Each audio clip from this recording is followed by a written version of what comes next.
Hello everyone, so welcome back to my YouTube channel.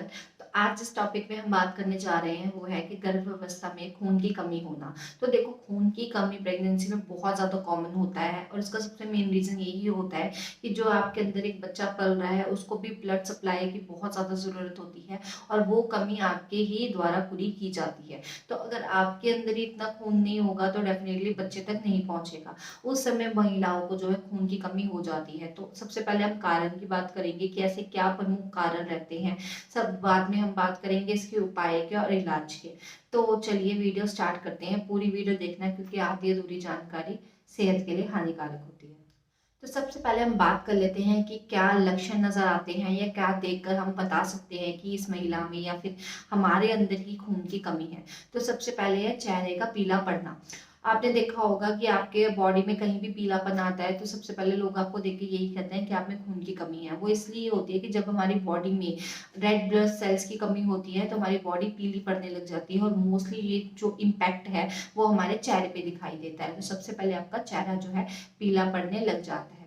दूसरा, आपको सांस लेने में दिक्कत होना। खून की कमी होने की वजह से आपकी बॉडी में ब्लड सप्लाई जो होता है फेफड़ों तक और लंग्स तक और ये जो कि हार्ट तक बहुत ज़्यादा कम हो जाता है, जिसकी वजह से आपको सांस की दिक्कत भी होने लग जाती है। तो सेकंड आपका है सांस में दिक्कत। उसके बाद है आपका कमजोरी आना या फिर चक्कर आना। तो अगर आप में खून की कमी होगी, आपके अंदर ब्लड सर्कुलेशन प्रॉपर नहीं जाएगा आपके बॉडी पार्ट्स में। एक तो आपको जैसे आप हाथ उठाएंगे तो आपको लगेगा आपने बहुत ज्यादा भारीपन। तो ये आपको शरीर अपना खुद को भारी लगने लग जाता है क्योंकि आपकी बॉडी में बहुत ज्यादा कमजोरी आ जाती है। वहीं आपको चक्कर जैसे आने की प्रॉब्लम भी रहती है जो कि एनीमिया की बहुत ज्यादा बड़ी दिक्कतों में लक्षणों में से एक होता है। लास्ट में बात करूंगी तो वो है आपके नाखून पीले पड़ना।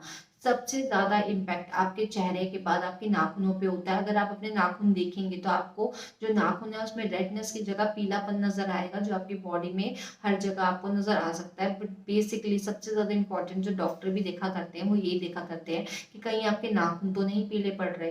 तो ये सब लक्षण अगर आपको नजर आए तो आपको समझ जाना चाहिए कि आपको खून की कमी हो गई है।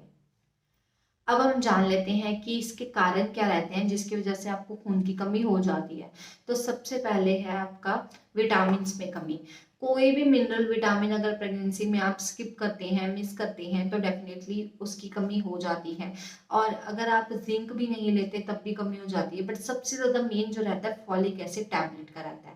आप सबने सुना ही होगा कि जब आप प्रेगनेंसी कंसीव करने के बारे में सोच भी रहे होते हो और आप डॉक्टर से कंसर्न करते हो तो आपको एक फॉलिक एसिड टैबलेट दी जाती है क्योंकि आपकी ये कंसीव कराने में बहुत ज़्यादा हेल्पफुल रहती है, आपकी बॉडी में ब्लड सप्लाई बढ़ाने में बहुत ज़्यादा हेल्पफुल रहती है। वहीं कई महिलाएं ऐसी भी होती हैं जिसको फॉलिक एसिड टैबलेट दिन में 2 बार प्रिस्क्राइब की जाती है एज अ सप्लीमेंट बेसिस पे, जिनकी डाइट इतनी अच्छी नहीं होती है, जिनके बच्चे को अच्छी तरह प्रॉपर न्यूट्रिएंट्स नहीं मिल रहे होते। उस टाइम क्या होता है, कई महिलाएं इसको स्किप कर देती हैं। कोई भी रीजन हो सकता है आपके स्किप करने का।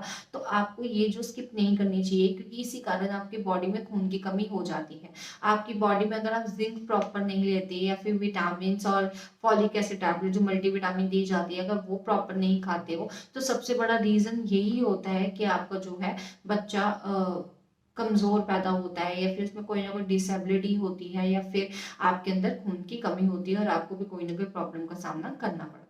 अब मैं बात कर लेती हूँ कि क्या उपाय हैं या घरेलू उपाय कहेंगे, घरेलू उपाय है जिसको करने से आपके जो ब्लड है वो ऑब्वियस सी बात है वैसा ही हो जाएगा या उससे ज्यादा भी मात्रा में बढ़ जाएगा। तो डिपेंड करता है आपके ऊपर डाइट पर। तो सबसे पहले डाइट में आपको क्या चेंजेस करने हैं। आपको आयरन टैबलेट अपने डॉक्टर से प्रिस्क्राइब करवानी है और आयरन टैबलेट दिन में 2 बार खानी है। आप उसकी क्वांटिटी बढ़ा सकते हो क्योंकि आयरन टैबलेट में सबसे ज्यादा खून बढ़ाने की मात्रा होती है। अगर आप सप्लीमेंट प्रॉपर लाइक खाना प्रॉपर नहीं खा सकते हो तो आप सप्लीमेंट उस तरह से बढ़ा सकते हो।